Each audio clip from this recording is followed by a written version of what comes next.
I need to give you some insight that I have that will help you win. Did you get married for those reasons? That's really boring. Settling for things that you wouldn't settle. Dominate a human being. You're a spirit being. You rule over things, animals, domains, territories. That's what you rule over. It's actually beautiful. I'm a sucker for love, babe. It's a I'm a sucker for love. thing. If you go into it without God, I'm entangled in things that he does. He's entangled in things that I do. Just examine your foundation. Exactly. You don't even know what marriage is, but you're in it. Like you like the person, but you don't see the It's future. not the original intent of God for marriage. Their life. When you see future, not automatically in you, you're gonna want to do those type of Share things. life for life. It's gonna be some heat, some pressure. It's gonna be some challenging, but y'all need to be one.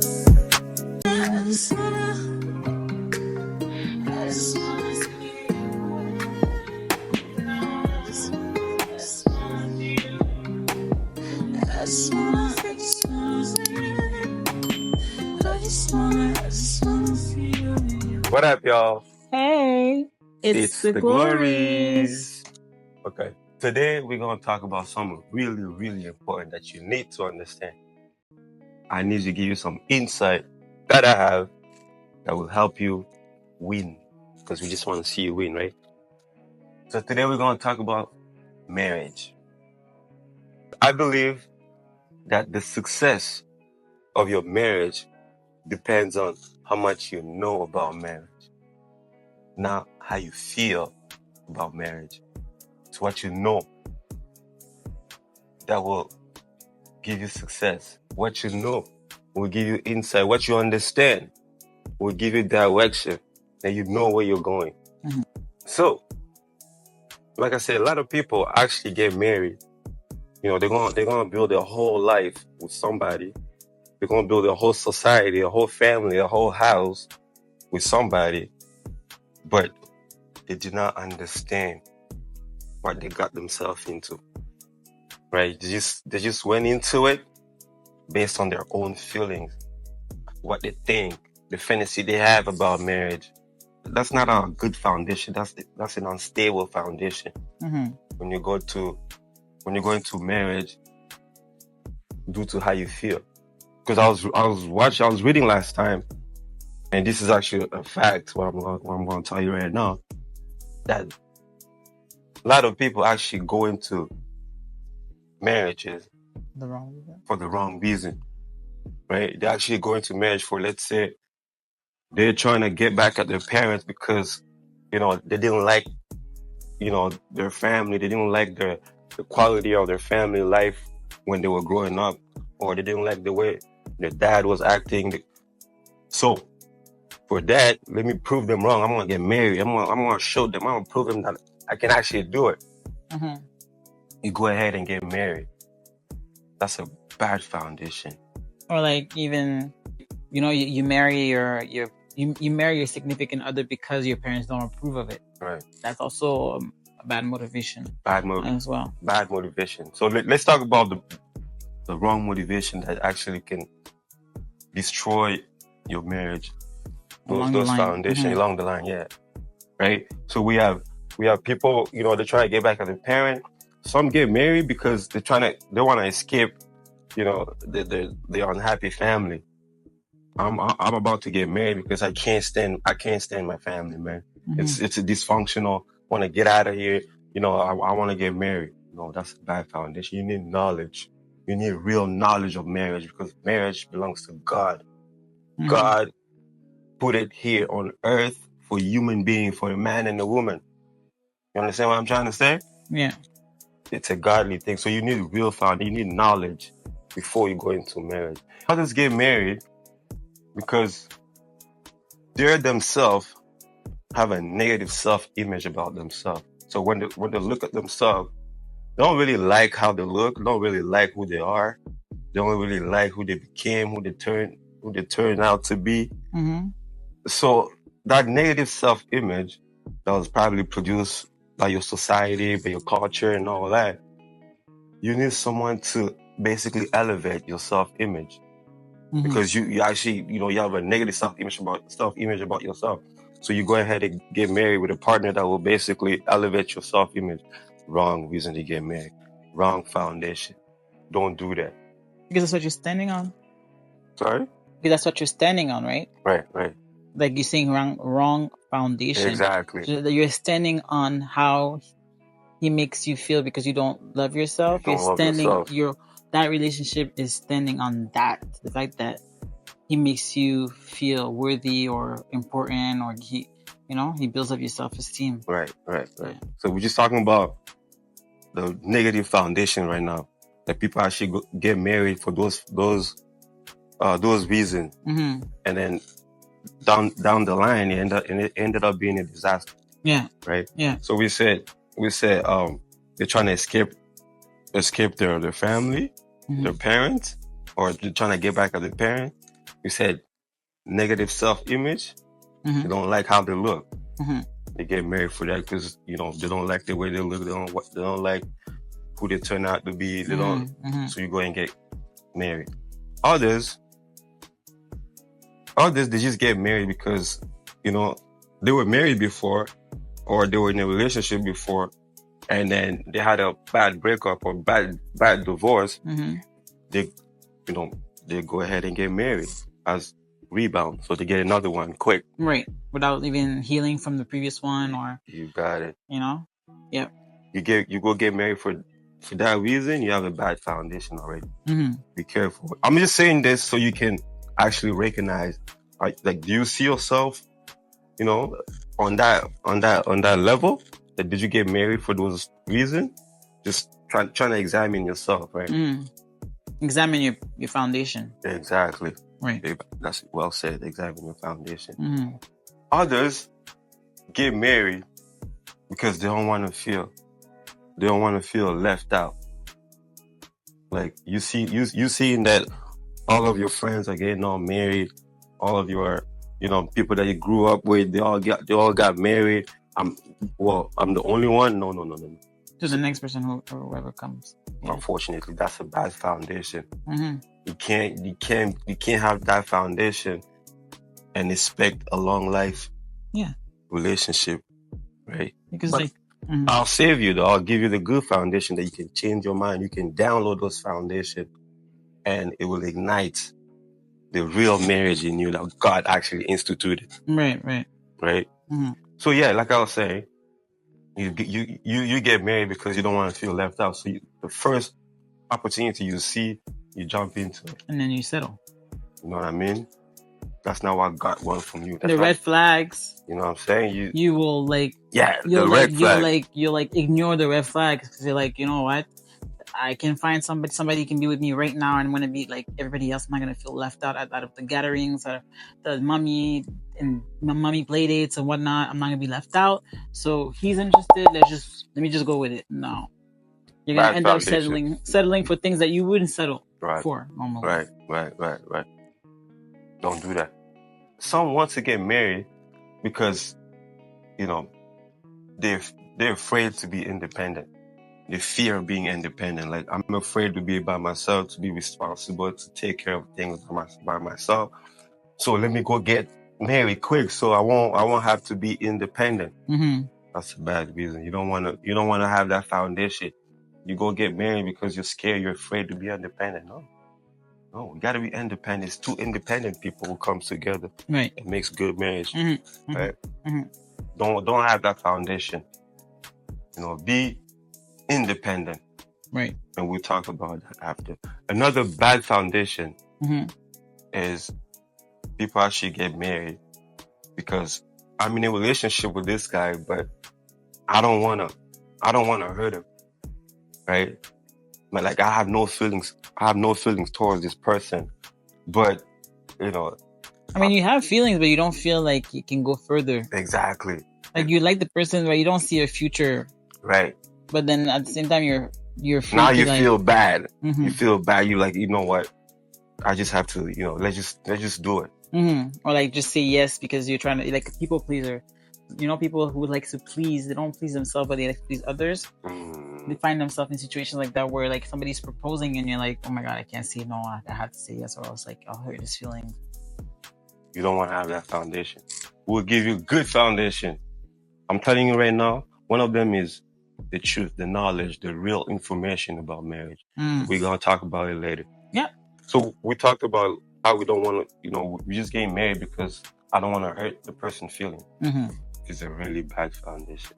And you know what's weird is like, because like when you hear that, you think like, okay, well, duh, those are bad reasons to get married, of course. But you'll be surprised how many people make that mistake. And then that's their foundation. And when I say foundation, that means that's their mindset. I don't want to be alone, or I want to get back with my parents, so I'm just going to pull up with this guy.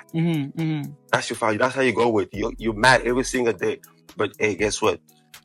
I got to keep that promise. I told my parents that I can do it on my own. Right. You have the bad foundation.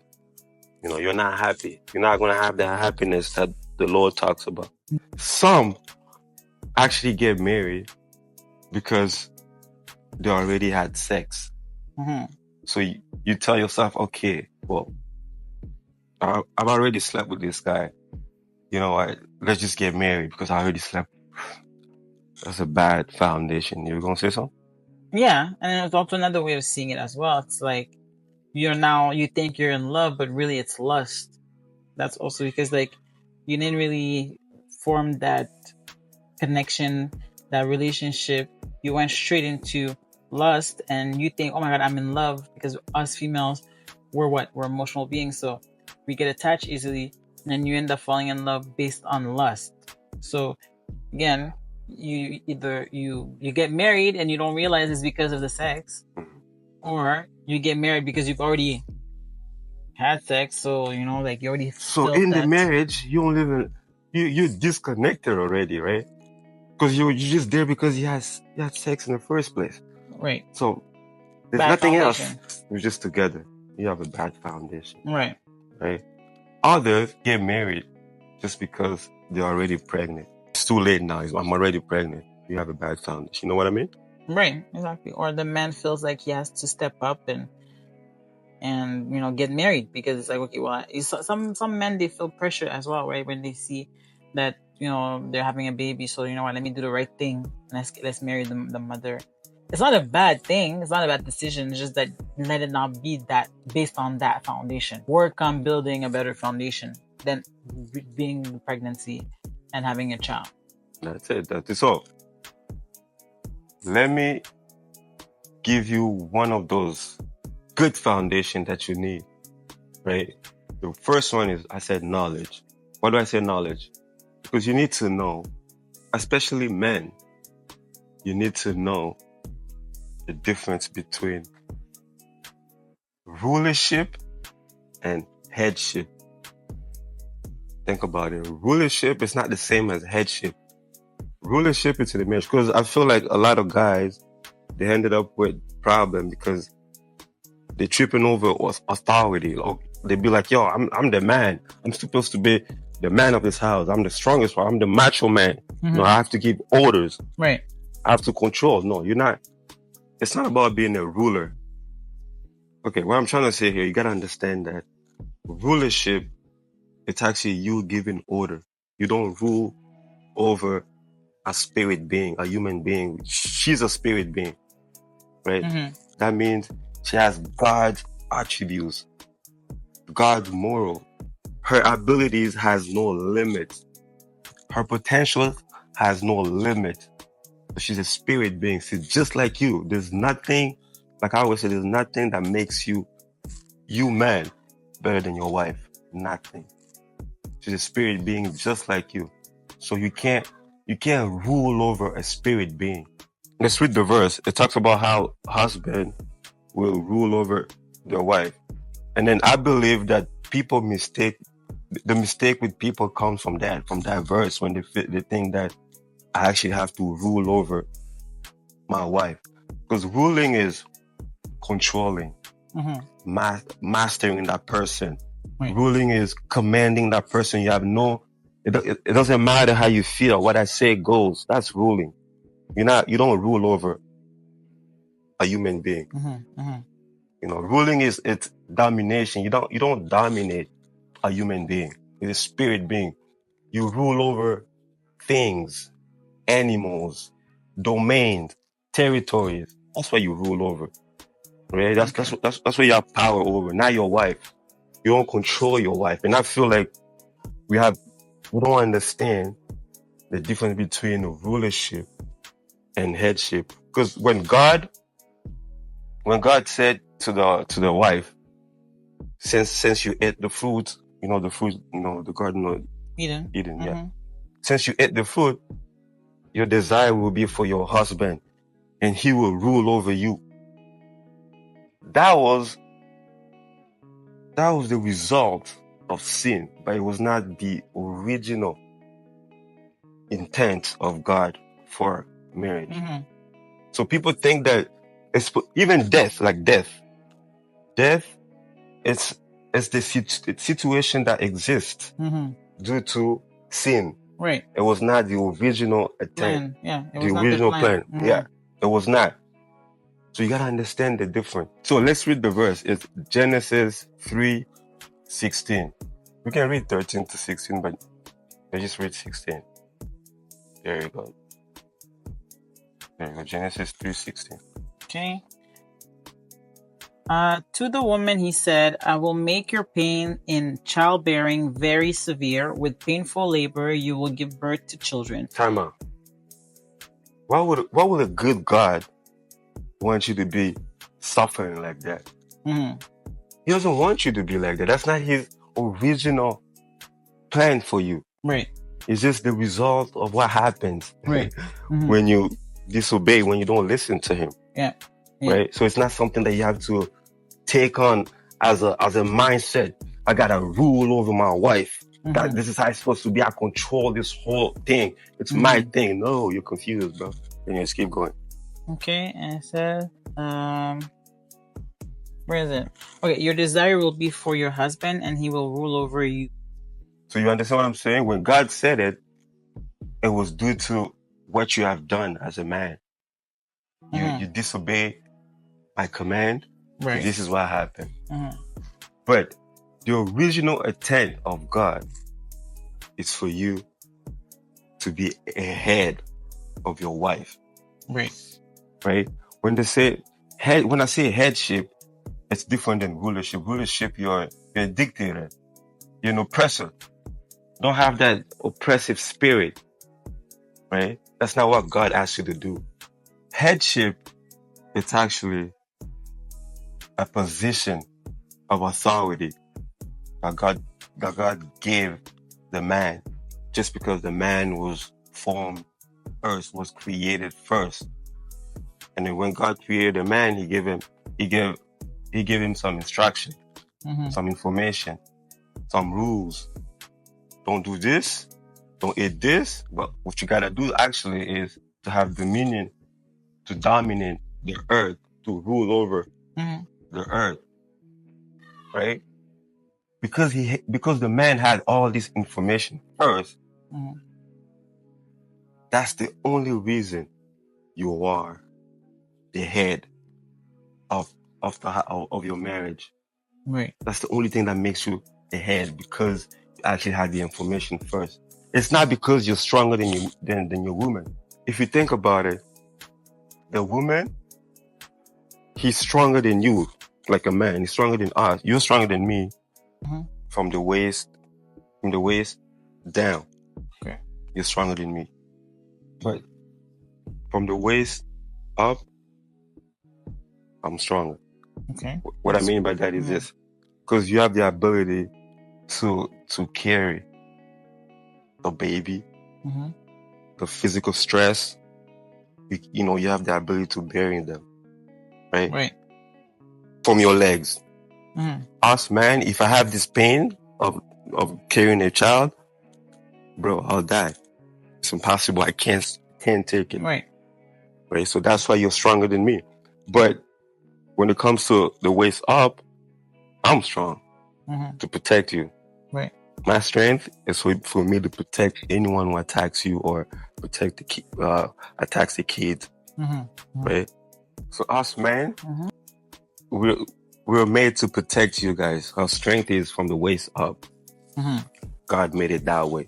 So it doesn't mean that we're stronger than you guys. So we have to be that ruler. We have to basically give you guys command with no love, grace, or wisdom or knowledge. I don't care. What I say goes. You're a dictator. Don't do that. Godly marriage, a husband does not rule over the wife. He actually exercises headship. You give leadership and direction to your wife, and you guys both lead. You guys both rule over the earth, rule over the domain, the territory, rule over your gift, both together. Let's read the verse about headship, because as a man, headship, it's God. And for a woman, her headship is the man. That means the way God lead us, I'm supposed to lead you the same way, with grace, love, wisdom, knowledge. With grace. If there's no grace, there's no love in my leadership, in my headship, you don't gotta do it. Okay. You know, I'm not better than you. I'm not your master. Right. No. We're in this to fuel, to become one, so we can rule over the earth. Let's read the verse about headship. Okay. So let's read 1 Corinthians 11:3. We figure out about headship that I'm talking about. Okay. But I would have you know that the head of every man is Christ, and the head of the woman is the man, and the head of Christ is God. You got it? The head of every woman is a man.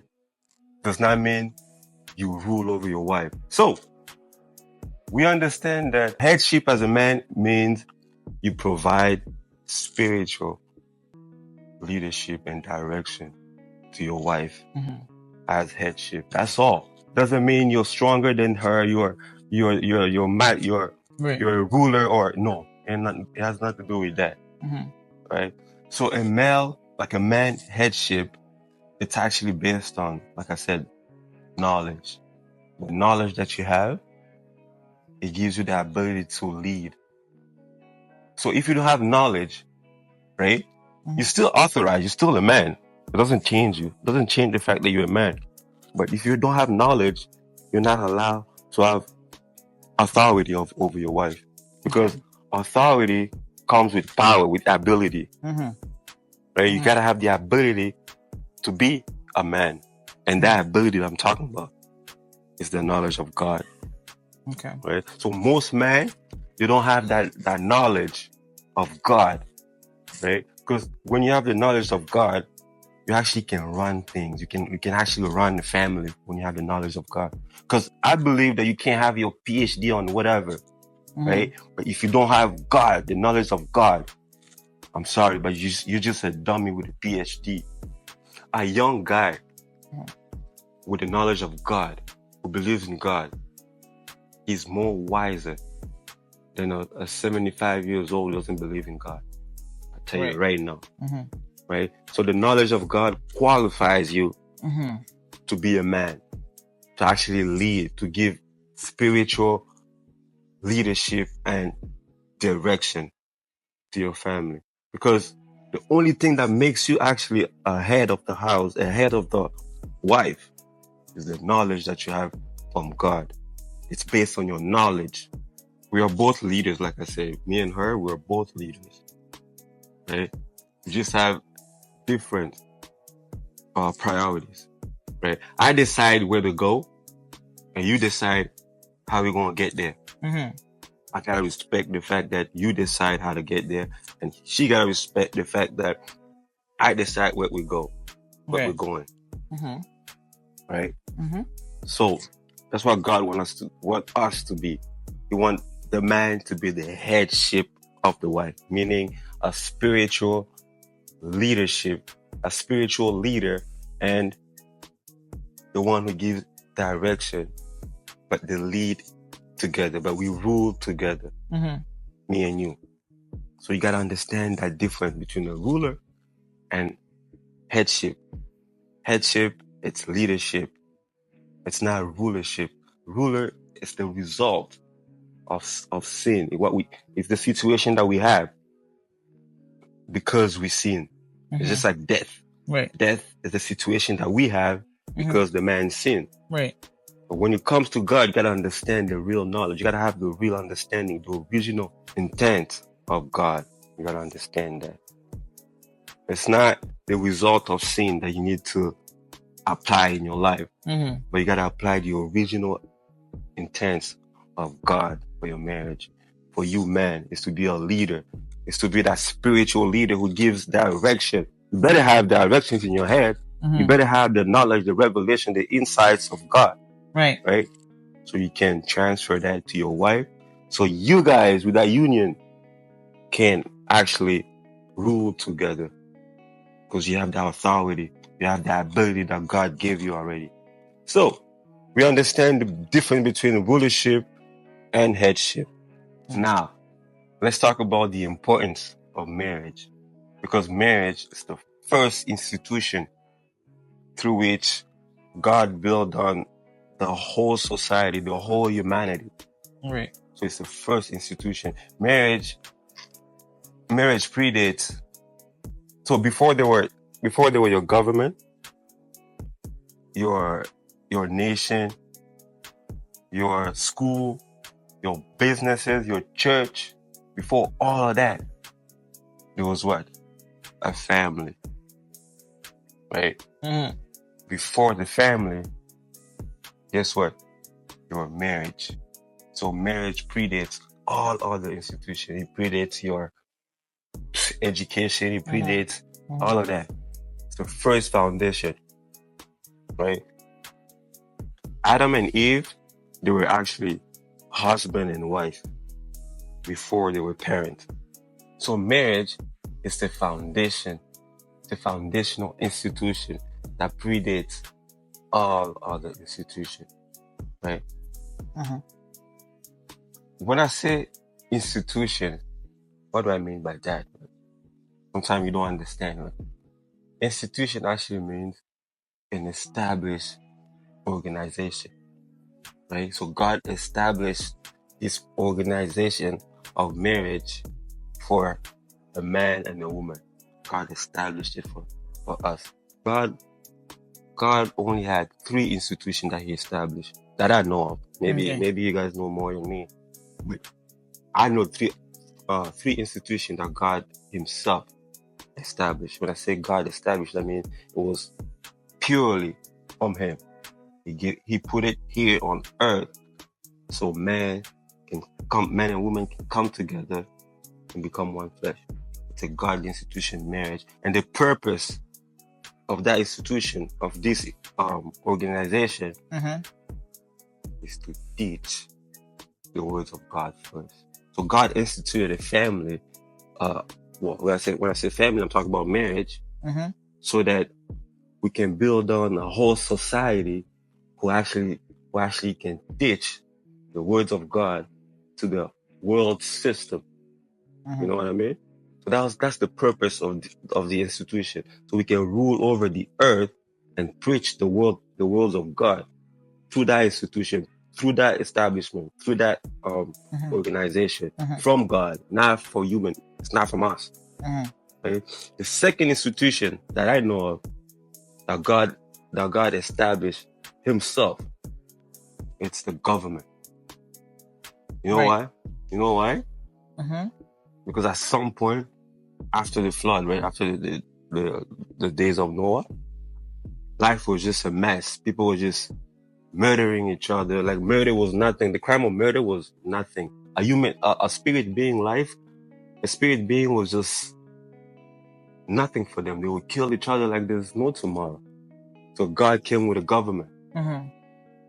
He said, to protect life, he said, whosoever sheddeth man's blood, by man his blood shall shed.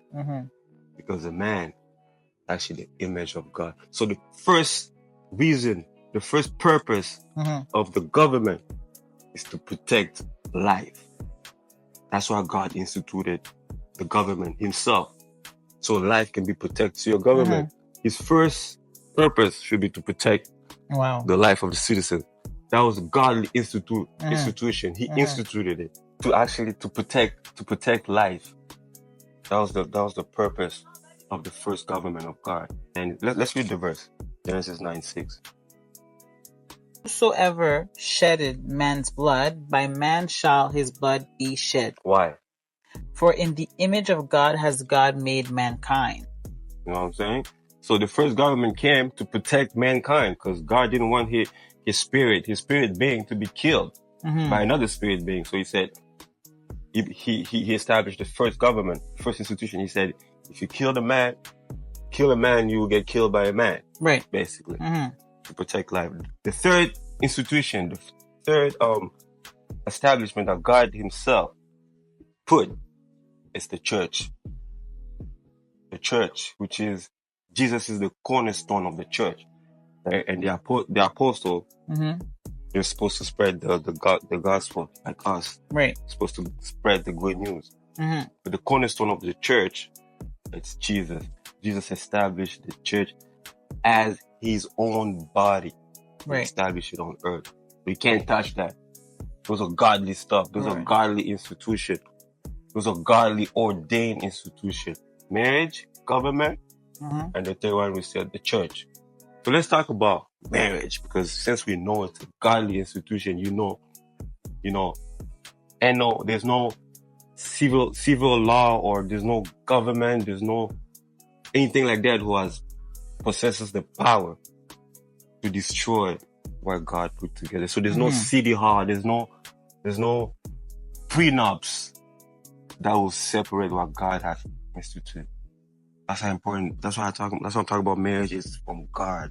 God himself established it. There's no man, there's no spirit being on earth who has power, who possesses power to destroy what God has put together, what God has established. Remember that marriage is it's a godly ordained institution. It was established by him for human beings to rule over the earth. In order for a man and a woman to rule over the earth, they needed to have that establishment, that organization of marriage. So let's read the verse, because when we know that God established marriage, organized it for human being, for man and a woman, then you know this thing is for life. Right. Let's read the verse. You can't separate them. Let's read it. It's Mark 10:6-9. But at the beginning of creation, God made them male and female. For this reason, a man will leave his father and mother and be united to his wife, and the two will become one flesh.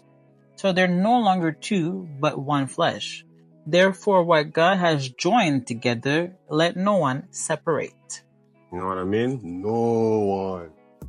So two believers coming together, getting married, join and get married, and no man has power over them. There's no man who can destroy them. There's no prenups. There's no civil law. There's no city hall that can separate them.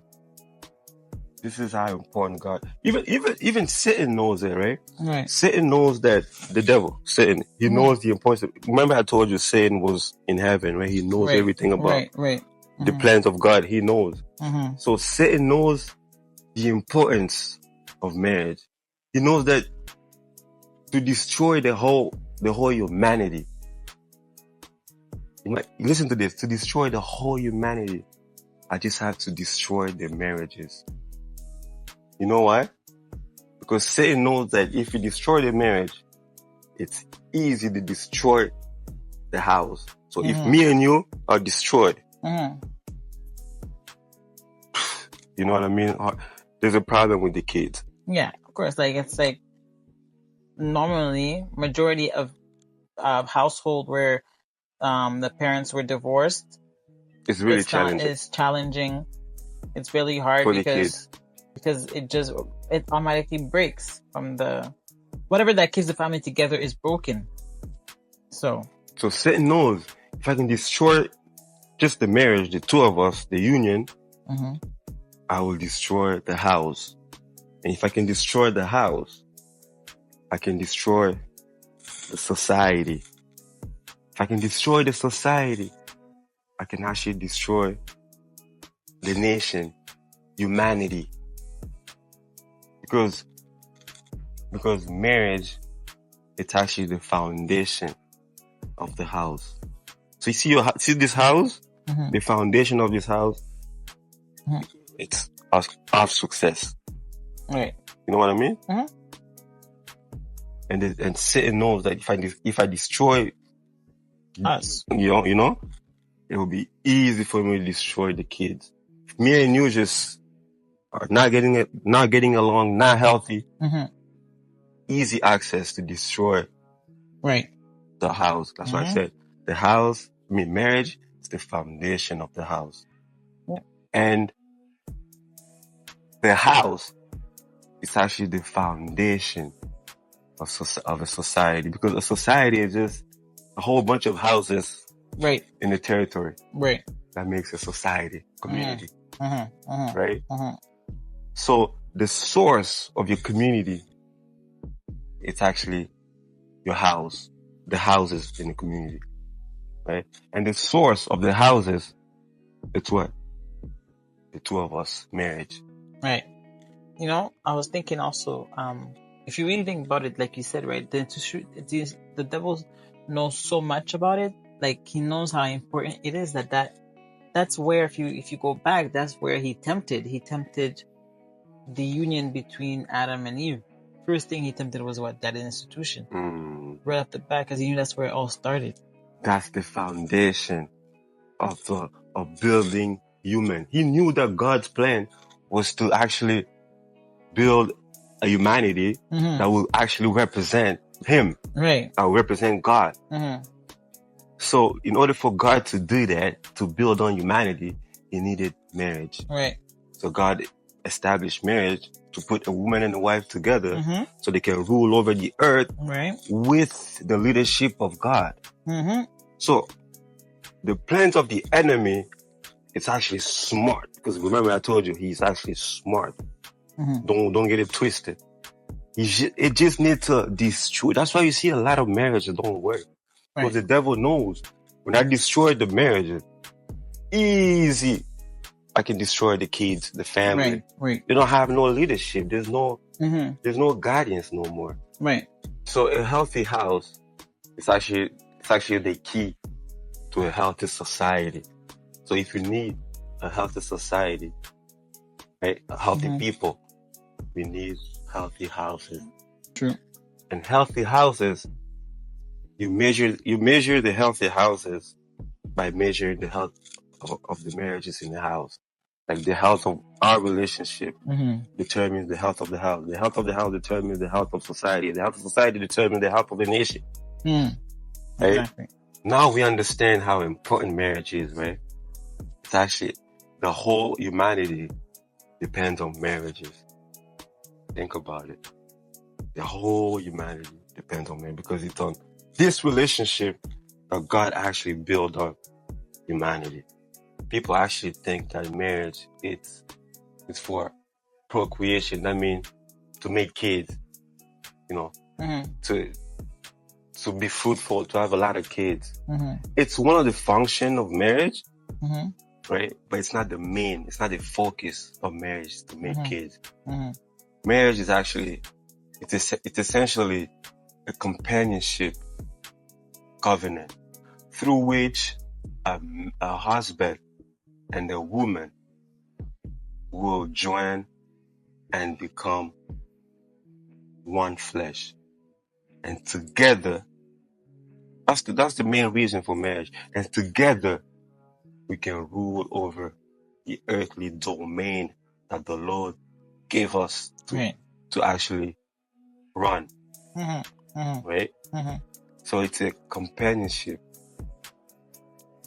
covenant. That's the main reason you have to come together to actually become one flesh, so he can rule over this earth together. Let's talk about marriage. Just the word marriage. What does marriage? The word marriage. Where does that come from? No clue. No clue. Bible. That's why I say when you get married, you need to know. You need knowledge. You need to understand all this stuff that I'm telling you. Those are insight that I'm telling you. So you can, if you're about to get married, you know what you're getting yourself into. Or if you're already married, you can always download those mindset, those ideas, those insights into your heart. Right? So, what is marriage? We need to understand what marriage is.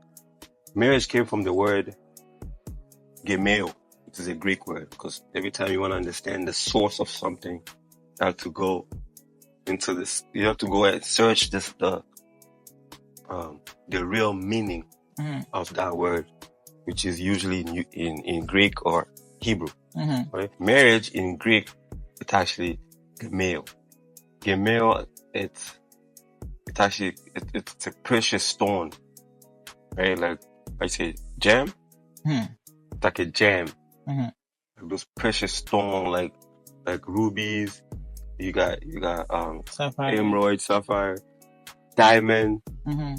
Marriage is actually a diamond in Greek, right?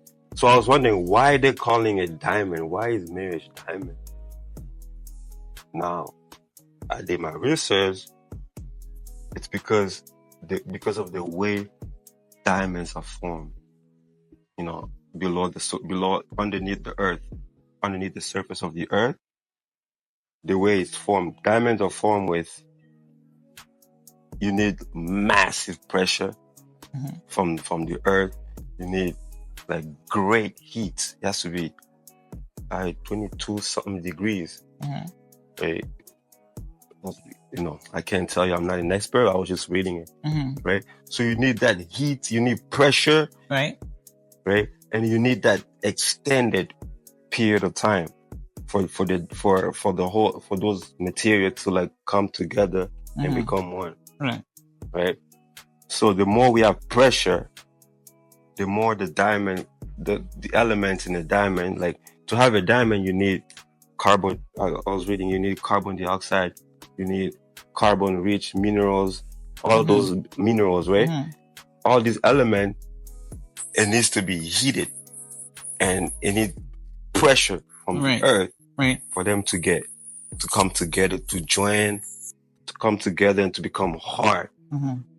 Right? And crystal, you need the pressure of the earth. So marriage, it's called diamond in Greek because of the way it was formed. Okay. So from that, let's now understand. Let's go deeper and understand marriage and the purpose of marriage. So now we understand that pressure, heat, time, working together can turn any material into something really, really extraordinary. That's the whole dynamic of marriage and diamond. So pressure,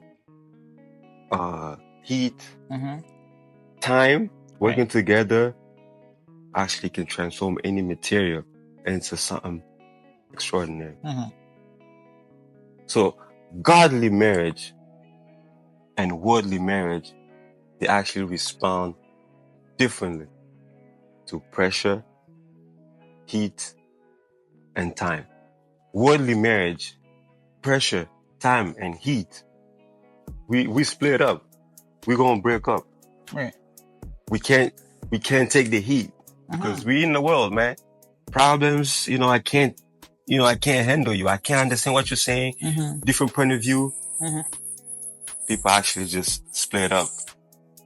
Yeah. But real marriage, that the Greek said, diamond, it actually needs pressure, heat, time to join together to become hard and crystal, so that nothing can actually break them. Right. So basically, a husband and a wife, I'm talking about godly marriage. A husband and a wife facing pressure together. The harder things get out there, the harder things get in, with us or out there, the stronger our union. See, the union of me and you grows. Right? That's godly marriage I'm talking about. With that same pressure that actually breaks other marriages, like ungodly marriage, the same pressure brings us together, brings a godly marriage together. They become one flesh. Right. They have the same mentality. They think alike, act alike, and feel alike. So marriage is actually a God-ordained institution. It's actually a long life relationship between me and you. Right? It's a process. I said it's a fusion of two different and distinct elements into one. Right? A sparkling jewel of love, faithfulness, commitment that shines so brightly in a world of short-lived, in a world of fads and permanence. Right? But the thing is, over time and under pressure, under heat, two people, a husband and a wife, come together, right?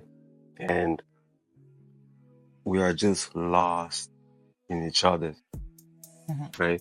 The point where you can't even tell when one leaves, when the other begins. Like you became so one. Like over time and under the pressure of the daily life and stuff, you get to understand each other's more. More and more pressure, heat, right? You become one.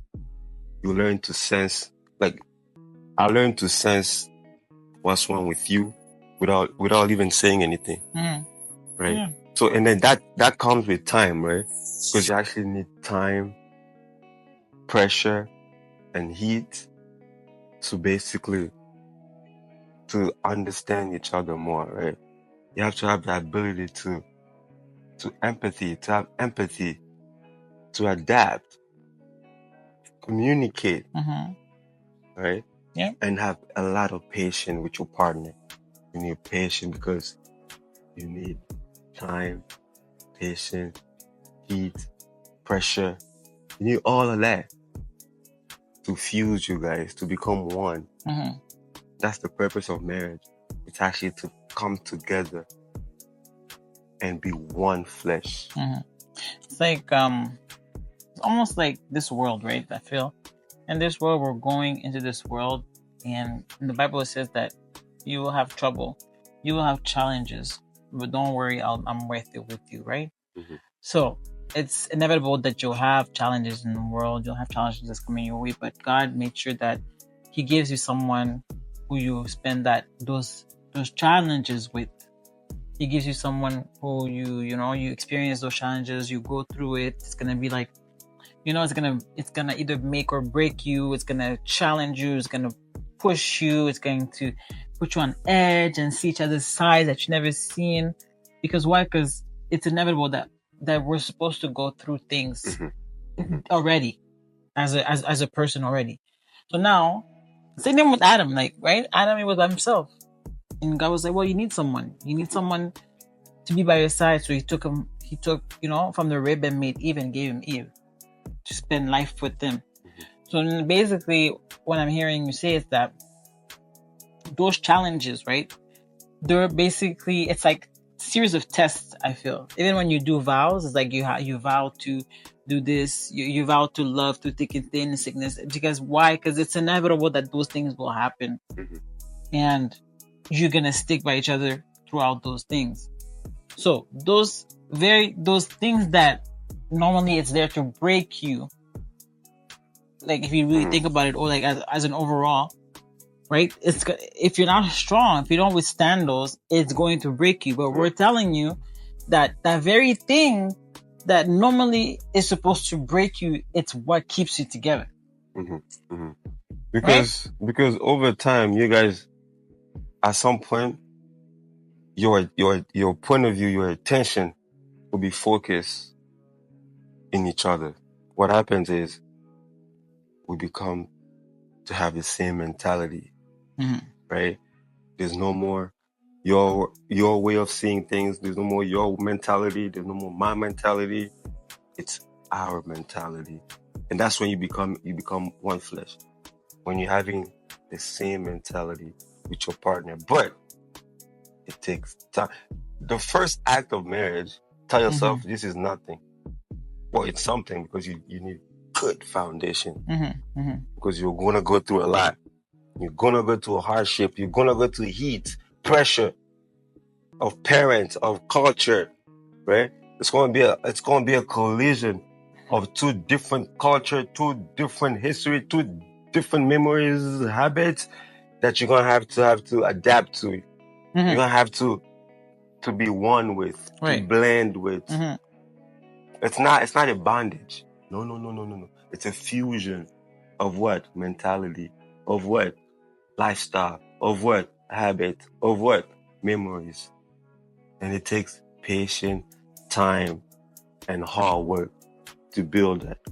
That's why, in order for you to build all of that, you need good foundation. So let's talk about the foundations that you need. Let's talk about not the foundation. Let's talk about the reason to get married first. Right. Okay. Right? Because we'll talk about the foundation, but reason to get married is that it's important. The first reason you should get married is because it's God's will. Remember I said, God himself established marriages so we can do God's will. We can act like him. He's the Steve Jobs of this world. Right? He's the manufacturer of this world. Right. So he did everything. He created everything for his own good, to make himself feel good. It's not for you. Remember that. It ain't for you that God made this whole entire world. Even the marriage that you're in, it's not for you that he made it. It's for his own good, for his own pleasure. He's a king. Right. The second reason you should get married is because you want to express God's love to your wife. There's a good reason to get married. Express your love. Express God's love. God's love is unconditional. God's love is patient. God's love is there's no anger, kind.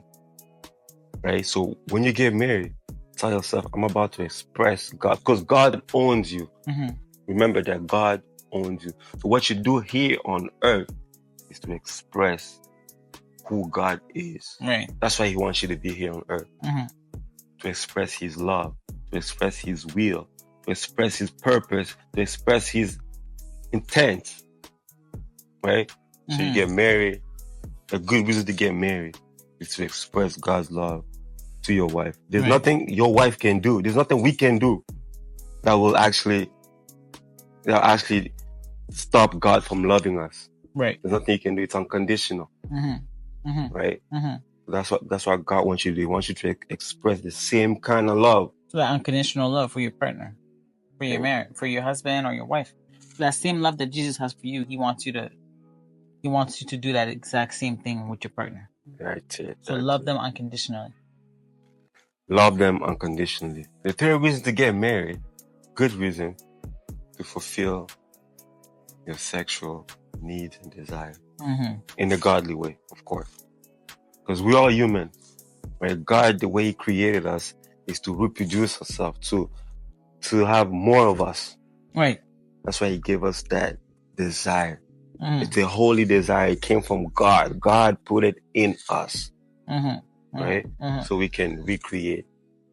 So that's a good reason to get married, to fulfill the sexual needs and desire in a godly way. Next, to build a family, to begin a family. You should get married to start a family. Right. That's a good reason to get married. Hopefully you believe in God, and hopefully your wife believes in God as well. When y'all things easier for y'all. Exactly.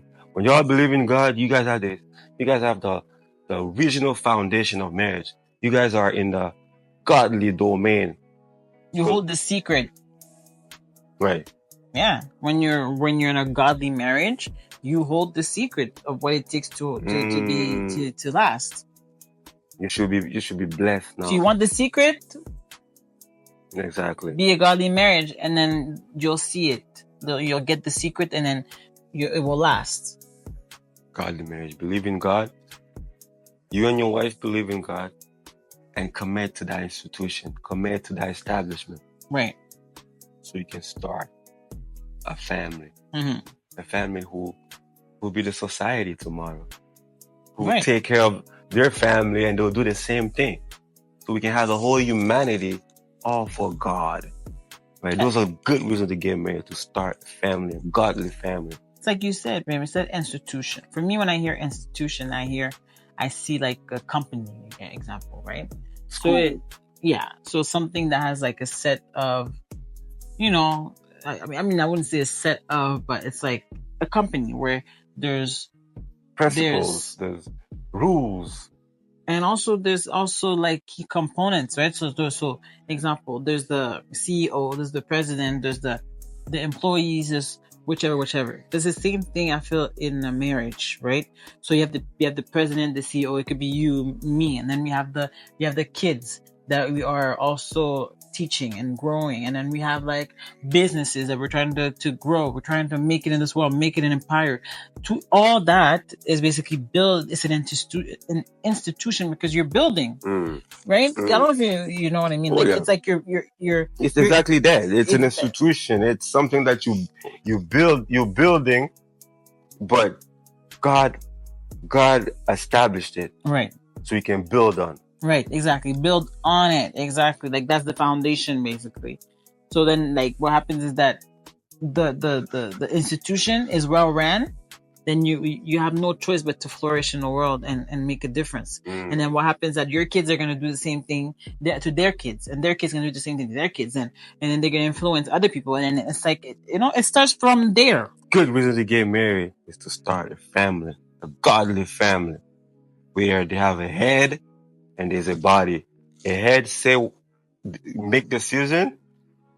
The body they take the lead. They decide where to go, how we're gonna make it. Build little disciples here and there, that goes outside the world and just go and spread the world. It's actually beautiful. Think about it. Yeah. God is amazing. He established something actually beautiful, and then if we don't take care of it, everything that we mismanage, God removes it. So be careful with marriage, man. It's a godly thing. Right, exactly. Like if you can't manage something, chances are that if you can't manage something, chances are it's just not gonna last. It's gonna crumble. Right? You have to be able to manage. Right. So now let's jump to the next one.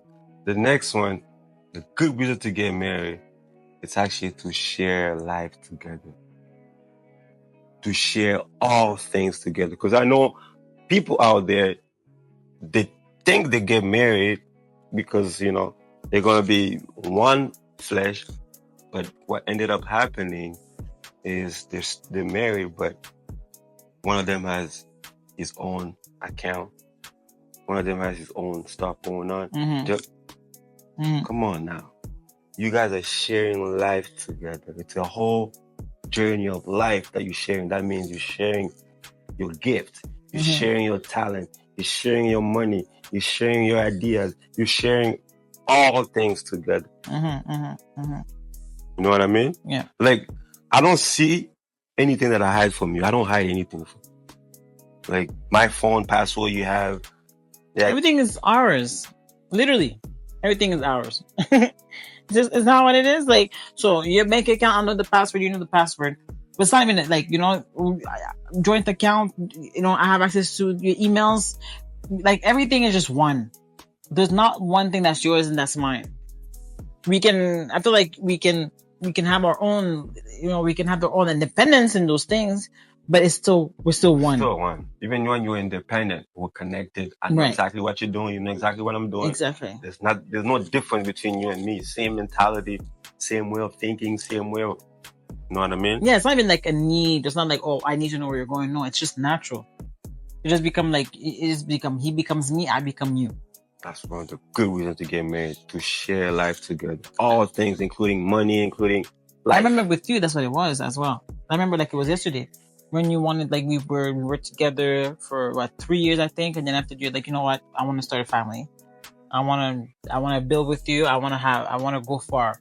So that was your foundation. You're like, okay, you know what? No point of continuing something like that if we're not going to go the long haul. So we were sharing life together since day one, connected. You know, at some point I wanted to see, are you able to, you know, to share your money with me? Because I asked you for your bank card one time, I remember. And then I wanted to see if you're actually going to give it to me. Man, you know what? I remember you had your own place. Remember you had your own place? And then at one point, I'm like, you know what? Okay, I'm always there. Anyways, like I'm always there every single day. Even though I was living with my parents, I'm always there. And I was working and I wasn't paying nothing. And I'm like, you know what? Let me pay the rent this month. Let me here. Yeah, that's what happened. Right? It's like, but the thing is though, it's like, once when you see future, when you see potential, you see future, automatically in you, you're gonna want to do those type of things. Like want to share stuff. Like you trust the person you want to share. I remember same thing. We weren't even like going out, but the trust was already there. You were giving me a bank card. You go tell me go get this and that, and then like you know it was already jiving right off the bat. You need a good foundation of sharing life together. I'm going to get married because I want to share all things with my wife. Beautiful motivation. Sharing life with your wife. Next, it's actually to fulfill each other's needs. Remember the five essential needs that we talked about? Yeah. So what are my needs, babe? Which is affection, right? If I don't show you affection, you won't function. You're like a car with no gas. I can push the gas as much as I want. It won't move. Because you do not give him a positive feeling. You do not give him the affection that she needs to function. Right. You need affection. She needs conversation. She needs openness and honesty. We talked about it. She needs a man who's actually committed to the family. You gotta be committed to that family.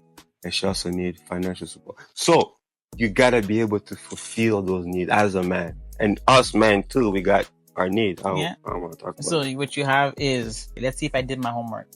So you need companionship, right? Be involved in the things that he likes. Be an attractive woman. Make sure that you keep it up. Make sure that you keep yourself, on point. Make sure that you're still attractive. There's a reason why he liked you in the first place, because men are visual. Right? So when they looked at you, they're like, okay, I'm going to have that for the rest of my life. So don't go ahead and come all, all not done up. Make sure you look cute. Make sure you still look attractive. Anyways. And then also we talked about respect and admiration. Basically respect your man and admire your man. Show him the respect that he deserves. And also we talked about sex. That's pretty self-explanatory. So, your job, your good reason to get married is to fulfill those needs that we talked about. That's a good reason to get married. Commit to those needs. Like make a conscious decision to fulfill those needs when you get married, and don't expect nothing, regardless of what your partner does. Right? You commit to those needs. Commit to fulfill, to meet those needs. That's a good reason to get married, to fulfill each other's needs. Next good reason to get married is to actually maximize our potential.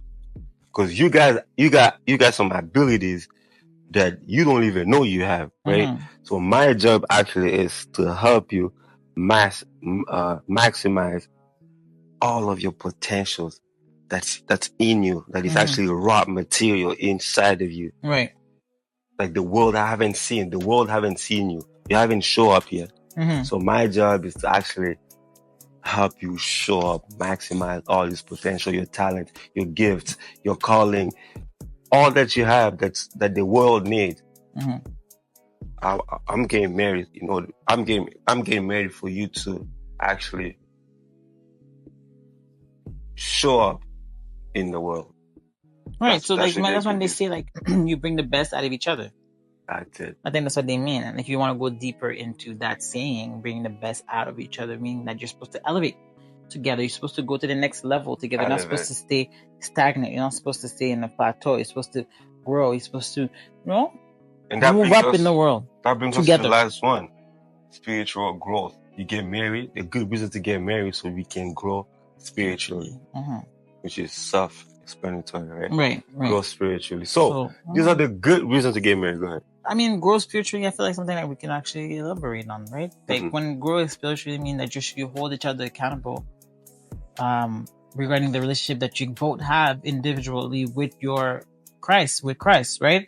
So I feel like praying together as a family and, elevating together as a family, holding each other accountable when we, and how we walk with God in our faith, praying with the family, and building your ministry, your home, your family is your ministry.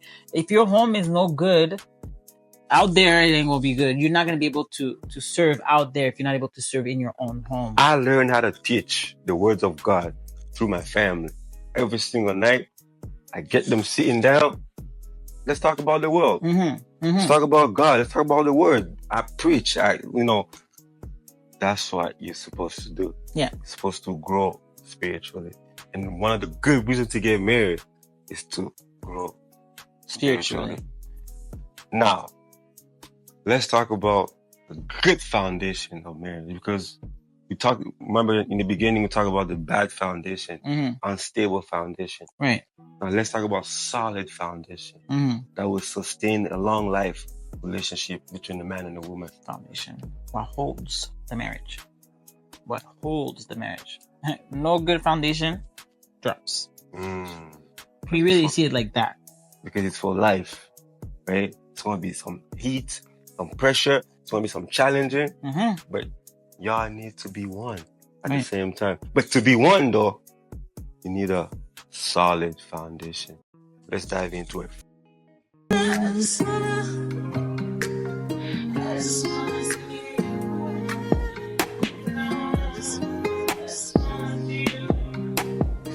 That's